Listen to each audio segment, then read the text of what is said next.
सुंदरवन के एक कोने में एक सूखे पेड़ पर रीमा चिड़िया का छोटा सा घोंसला था। रीमा बहुत गरीब और कई दिनों से बीमार थी। कमजोरी के कारण वह उड़ भी नहीं पा रही थी और कई दिनों से उसने अन्न का एक दाना तक नहीं खाया था। भूख से उसकी जान निकल रही थी। हाँ, हे भगवान, मुझे इतनी भूख लगी है कि चक्कर आ रहे हैं। अगर आज मुझे कुछ खाने को नहीं मिला तो मैं भूखी ही मर जाऊंगी। मुझे किसी से मदद मांगनी ही पड़ेगी। हिम्मत जुटाकर रीमा कालू कौवे के जामुन के बगीचे में पहुंची। कालू और उसकी पत्नी गौरी कौवी बहुत अमीर थे और उनके पास फलों की कोई कमी नहीं थी। कालू भैया, मैं बहुत बीमार हूँ और कई दिनों से भूखी हूँ। कृपा करके मुझे अपने बगीचे से सिर्फ एक जामुन दे दो, मेरी जान बच जाएगी। भाग यहाँ से भिखारिन, क्या मैंने ये जामुन का बगीचा तेरे लिए लगाया है? एक जामुन मांग रही है, कल को पूरा पेड़ मांग लेगी। हाँ, शक्ल देखी है अपनी, मुफ्तखोर तहीं की। हम यहाँ दिन रात मेहनत करके बगीचा उगाते हैं और ये मुंह उठाकर आ गई खाने। चल उड़ यहाँ से, वरना मेरे कालू जी तेरी हड्डी पसली एक कर देंगे। कालू और गौरी की कड़वी बातें सुनकर रीमा की आंखों में आंसू आ गए। वह वहां से उड़कर सेठ कबूतर के पास गई। सेठ कबूतर जी, आपके पास तो बहुत अनाज है, मुझे बस मुट्ठी भर दाने दे दीजिए, मैं ठीक होते ही आपको वापस कर दूंगी। अरे रीमा, तू तो हमेशा बीमार ही रहती है, तू मेरा उधार कैसे चुकाएगी? मेरा अनाज तो बिकने के लिए है, दान में बांटने के लिए नहीं। जा यहाँ से, मेरा समय बर्बाद मत कर। हर जगह से निराश होने के बाद रीमा मिट्टू तोते के पास काम मांगने गई ताकि मेहनत करके कुछ खाना कमा सके। मिट्टू भाई, मुझे कोई भी छोटा मोटा काम दे दो, मैं काम करूंगी, बस बदले में मुझे 2 वक्त का खाना दे देना। काम? और तू करेगी? अरे हवा का एक झोंका आएगा तो तू उड़ जाएगी। इतनी कमजोर चिड़िया से क्या काम होगा? मेरी दुकान का सामान गिराकर नुकसान और करवा देगी। या कोई काम नहीं है। थकी हारी रीमा एक पेड़ की डाल पर बैठ गई। सामने कालू का जामुन का बगीचा था। पके हुए जामुन देखकर उसकी भूख और भड़क गई। उससे रहा नहीं गया और वह छुपकर बगीचे में घुस गई। लेकिन गौरी की पैनी नजरों ने उसे देख लिया। कालू जी, जल्दी आइए, देखिए वो भिखारिन रीमा हमारे जामुन चुराने आ गई है। मैंने कहा था ना, ये बहुत लालची है। आज तो मैं इसे जिंदा नहीं छोड़ूंगा, मेरी चोरी करती है। कालू ने बिना कुछ सोचे समझे रीमा को लकड़ी से पीटना शुरू कर दिया। रीमा दर्द से चीखने लगी। मुझे मत मारो कालू भैया, मैं चोरी नहीं कर रही थी, बस एक गिरा हुआ जामुन उठा रही थी, मुझे छोड़ दो। कालू की मार से बचकर रीमा जैसे तैसे वहां से जान बचाकर भागी। वह उड़ते उड़ते अपने जंगल से बहुत दूर एक दूसरे जंगल में पहुंच गई।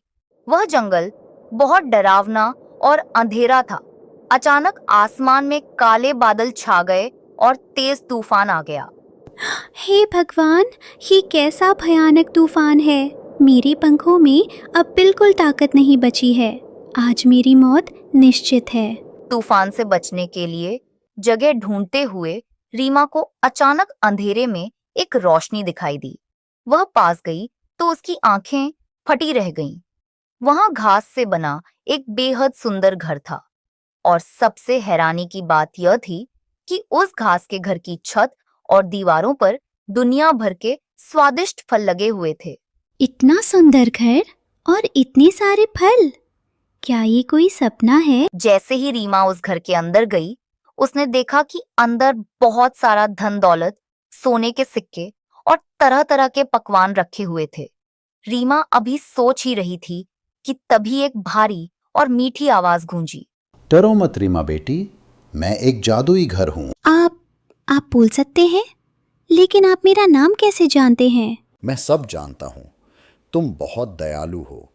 जब तुम ठीक थीं तो तुमने पिंकी जैसे कई गरीब पक्षियों की हमेशा मदद की, लेकिन आज जब तुम मुसीबत में हो तो किसी ने तुम्हारी मदद नहीं की। तुम्हारे अच्छे कर्मों का फल है कि तुम यहाँ तक पहुँच पाई हो। अब से यह घर तुम्हारा है। तुम जो चाहोगी तुम्हें यहाँ मिलेगा। पहले ये जादुई फल खाकर अपनी भूख मिटाओ। रीमा ने खुशी खुशी दीवार से एक सेब तोड़ा और खाया। फल का पहला टुकड़ा पेट में जाते ही एक चमत्कार हुआ। रीमा की सारी बीमारी और कमजोरी दूर हो गई। वह बिल्कुल स्वस्थ और ताकतवर हो गई। अरे, मेरा सारा दर्द गायब हो गया। जादुई घर जी, आपका बहुत बहुत धन्यवाद। लेकिन क्या आप मेरे साथ मेरे जंगल चल सकते हैं? वहाँ मेरे जैसे और भी कई गरीब पक्षी हैं जिन्हें खाने की ज़रूरत है। मैं उनकी मदद करना चाहती हूँ। तुम्हारी दयालुता देखकर मैं बहुत प्रसन्न हूँ। आंखें बंद करो रीमा। रीमा ने आंखें बंद की और अगले ही पल वह जादुई घास का घर उड़कर सीधे सुंदरवन जंगल में रीमा के पुराने घोंसले की जगह पर स्थापित हो गया। पूरे जंगल में इस जादुई घर की चमक फैल गई। रीमा ने पिंकी, चुटकी और जंगल के सभी गरीब पक्षियों को बुलाकर ढेर सारा भोजन और पैसे बांटने शुरू कर दिए। रीमा की यह अमीरी और जादुई घर की खबर जल्द ही कालू और गौरी तक पहुंच गई। वे दोनों जलन के मारे राख होने लगे। देखा कालू जी, उस कलमुही रीमा को इतना बड़ा खजाना मिल गया है और वो पूरे जंगल में मुफ्त में लुटा रही है। गौरी, तू चिंता मत कर। मेरे दिमाग में एक बहुत बढ़िया तरकीब आई है। रात होने दे, हम दोनों मिलकर उस रीमा को मार मार कर भगा देंगे और उस जादुई घर पर कब्जा कर लेंगे। फिर हम पूरे जंगल के राजा बन जाएंगे। रात के अंधेरे में कालू और गौरी लालच में अंधे होकर डंडे लेकर जादुई घर में घुस गए। उन्होंने सोचा था कि वे रीमा को डरा देंगे, लेकिन उन्हें यह नहीं पता था कि वह घर जादुई है। ओए रीमा, निकल बाहर। अब से ये घर और ये सारा खजाना मेरा है। इससे पहले कि रीमा कुछ बोल पाती, जादुई घर के दरवाजे अपने आप बंद हो गए। घर के अंदर रखी एक मोटी लकड़ी हवा में उड़ी और कालू और गौरी पर बरसने लगी। दुष्ट और लालची कौओं, तुमने एक मासूम और बीमार चिड़िया पर जुल्म किया था। आज तुम्हें तुम्हारे पापों की सजा मिलेगी। आउच! बाप रे, बचाओ, मेरी कमर टूट गई। कालू जी, मुझे बचाइए। हाय दैया, मार डाला। मुझे माफ कर दो जादुई घर जी। हम दोबारा कभी ऐसा नहीं करेंगे। हमें जाने दो। जादुई लकड़ी ने उन दोनों लालची कौवों की जमकर धुनाई की और फिर हवा में उछालकर उन्हें घर के बाहर जमीन पर फेंक दिया। कालू और गौरी दर्द से कराहते हुए बेइज्जत होकर वहां से भाग खड़े हुए। उन्हें अपने लालच और बुरे बर्ताव की बहुत बड़ी सजा मिल चुकी थी। उसके बाद उन्होंने कभी किसी को परेशान करने की हिम्मत नहीं की। दूसरी तरफ रीमा उस जादुई घर में खुशी खुशी रहने लगी और उसने जीवन भर जंगल के सभी पक्षियों की मदद की। बहुत ही घने और खूबसूरत जंगल में रीमा नाम की एक चिड़िया अपने 2 प्यारे बच्चों कुक्कू और चुटकी के साथ रहती थी। उनका घोंसला एक ऊंचे पेड़ पर था। रीमा अपने बच्चों से बहुत प्यार करती थी और उनकी जिंदगी बड़ी ही खुशी से कट रही थी। माँ, देखो, मैं आज कितनी ऊंची छलांग लगा सकता हूँ। नहीं माँ, मेरी छलांग देखो, मैं कुक्कू भैया से ज्यादा ऊपर उड़ सकती हूँ। मेरे प्यारे बच्चों, तुम दोनों ही बहुत बहादुर हो, लेकिन अभी तुम छोटे हो, इसलिए घोंसले के पास ही खेलना। मैं तुम्हारे लिए मीठे मीठे जामुन लेकर आती हूँ। लेकिन उनकी यह खुशी ज्यादा दिन तक नहीं टिक पाई। कुछ ही दिनों बाद जंगल का मौसम अचानक बदल गया। आसमान में काले और डरावने बादल छा गए और एक बहुत ही भयंकर तूफान आ गया। हवा के तेज झोंके से रीमा का घोंसला हिलने लगता है। अंत में घोंसला टूटकर नीचे गिर जाता है। रीमा तेजी से उड़कर अपने बच्चों को हवा में ही पकड़ लेती है और सुरक्षित जमीन पर ले आती है। माँ, हमारा घर टूट गया। माँ, अब हम कहाँ रहेंगे? डरो मत मेरे बच्चों, जब तक तुम्हारी माँ तुम्हारे साथ है तुम्हें कुछ नहीं होगा। मैं अभी किसी से मदद मांगती हूँ। रीमा तेज हवाओं के बीच उड़ती हुई लूसी कबूतरी के घर पहुँचती है। लूसी बहन, बहुत तेज तूफान है, मेरा घर टूट गया है। मेरे बच्चे बहुत छोटे हैं, वे ठंड से कांप रहे हैं। क्या हम आज रात तुम्हारे घर रुक सकते हैं? अरे रीमा, मुझे बहुत अफसोस है, लेकिन मैंने अभी अभी अंडे दिए हैं। तुम्हारे बच्चे चंचल हैं, अगर वे उछल कूद करेंगे तो मेरे अंडे टूट जाएंगे। मैं तुम्हारी मदद नहीं कर सकती। रीमा उदास होकर गौरी कौवी के पास गई। गौरी बहुत ही घमंडी थी और उसे अपने बड़े घर पर बहुत नाज था। गौरी बहन, मौसम बहुत खराब है, मेरे बच्चे बारिश में भीग रहे हैं, क्या थोड़ी देर के लिए मुझे अपने छज्जे के नीचे बैठने दोगी? भागो यहाँ से, मैं तुम्हें अपने साफ सुथरे घर में नहीं घुसने दूंगी। तुम्हारे भीगे हुए पंखों से मेरा पूरा घर गंदा हो जाएगा। जाओ, कहीं और जाकर जगह ढूंढो। रीमा रोते हुए पिंकी कौवी के घर पहुंचती है। पिंकी के घर के बाहर कुछ दूसरे पक्षी बैठे गपशप कर रहे हैं। पिंकी बहन, मेरी मदद करो। अरे रीमा, तुम देख नहीं रही हो, आज मेरे घर मेरे कुछ खास मेहमान आए हुए हैं। अगर तुम अपने रोते हुए बच्चों को लेकर यहाँ बैठोगी तो मेरे मेहमानों को डिस्टर्ब होगा। तुम यहाँ से चली जाओ। किसी ने भी रीमा की मदद नहीं की। बेचारी रीमा अपने बच्चों को लेकर एक पेड़ के नीचे बैठ गई। पूरी रात तेज बारिश होती रही। रीमा ने अपने दोनों पंख फैलाकर कुक्कू और चुटकी को ढक लिया ताकि उन्हें ठंड न लगे। वह खुद पूरी रात भीगती और कांपती रही। अगली सुबह तूफान शांत हो गया है, लेकिन हल्की हवा चल रही है। रीमा बच्चों को सुरक्षित जगह बिठाकर दाना लेने निकलती है। रास्ते में वह हरियाली तोती को देखती है जो सूखी घास और पतली टहनियों से अपना घर बना रही है। हरियाली बहन, तुम ये घर ठीक से नहीं बना रही हो, ये तिनके बहुत कमज़ोर हैं।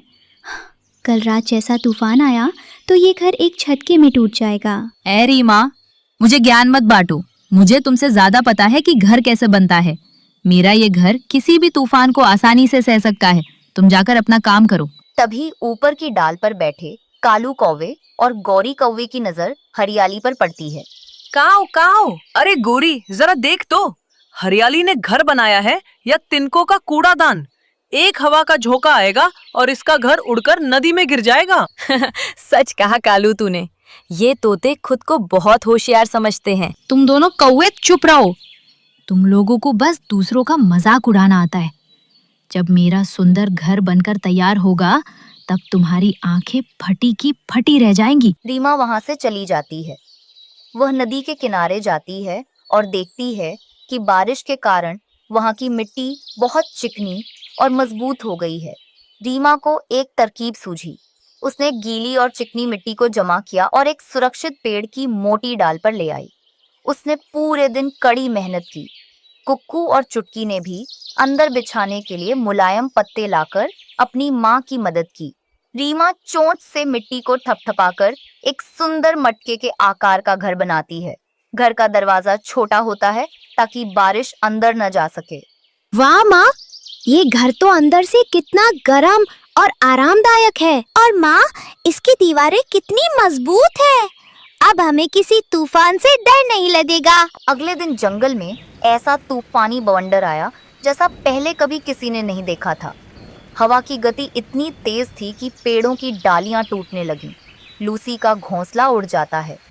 गौरी के आलीशान घर पर भी एक बड़ा सा पेड़ गिर जाता है जिससे उसका घर पूरा टूट जाता है। पिंकी का घर भी तहस नहस हो जाता है और हरियाली तोती का तिनकों वाला घर तो हवा के पहले झोंके में ही गायब हो जाता है। सभी पक्षी जान बचाने के लिए इधर उधर भागने लगते हैं।